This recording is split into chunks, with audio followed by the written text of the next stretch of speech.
Vamos a calcular la energía cinética de un cuerpo rígido que rueda sin deslizar por un plano horizontal.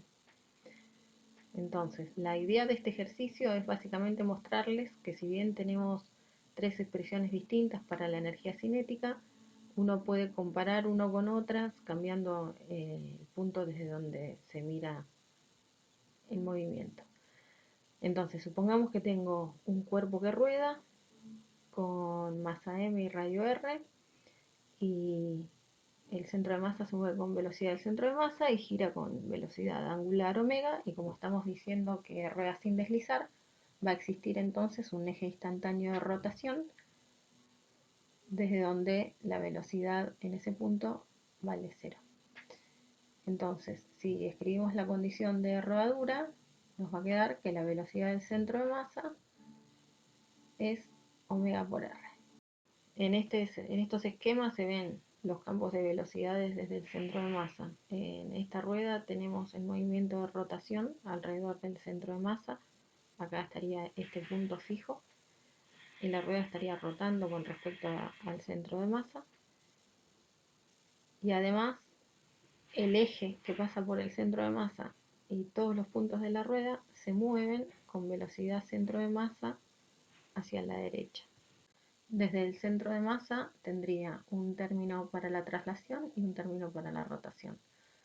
El término que viene del lado de la traslación del centro de masa lo puedo escribir como un medio de la masa por la velocidad del centro de masa al cuadrado, y el de rotación, un medio del momento de inercia tomado desde un eje que pasa por el centro de masa por omega cuadrado. Entonces ahora, como estoy usando la condición de rodadura, puedo escribir la velocidad del centro de masa al cuadrado como omega cuadrado por el radio del cuerpo al cuadrado. Entonces puedo sacar factor común un medio y omega cuadrado. Si hago eso, me va a quedar entonces, fíjense, medio por m por r cuadrado más el momento de inercia con respecto a un eje que pasa por el centro de masa por omega cuadrado. Pero eso no es otra cosa que el momento de inercia tomado con respecto al eje instantáneo de rotación. Entonces, lo que me queda de esta forma es un término solo, que sería el término de rotación, pero, como se puede ver en la figura, visto desde el eje instantáneo de rotación, que es lo que estoy mostrando acá.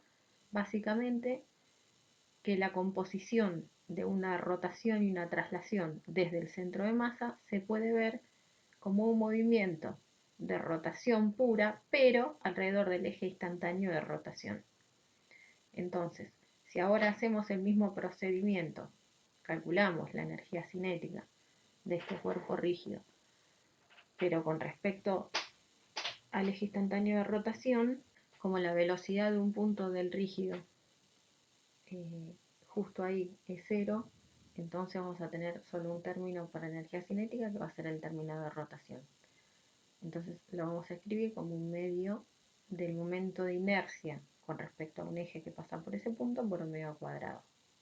Ahora fíjense que me quedó exactamente lo que había obtenido cuando usé la energía cinética desde el centro de masa, pero además usé la condición de rodadura y el teorema de Steiner, que básicamente, como se ve acá en la figura, lo que se quiere mostrar, digamos, es que si yo uso el eje instantáneo de rotación, es como ver todo el cuerpo rígido rotando alrededor de ese eje. Entonces ahora, en lugar de escribir el momento de inercia con respecto al eje instantáneo de rotación, lo puedo escribir con respecto a un eje que pasa por el centro de masa y distribuir los factores en los dos términos. Me va a quedar un término con mr cuadrado por omega cuadrado. Y como estoy usando la condición de rodadura, entonces me va a quedar un término, un medio de la masa por la velocidad del centro de masa al cuadrado, más un medio y del centro de masa por omega cuadrado. Ahora, esto se parece, no se parece, coincide con la expresión para la energía cinética cuando la habíamos visto desde el centro de masa.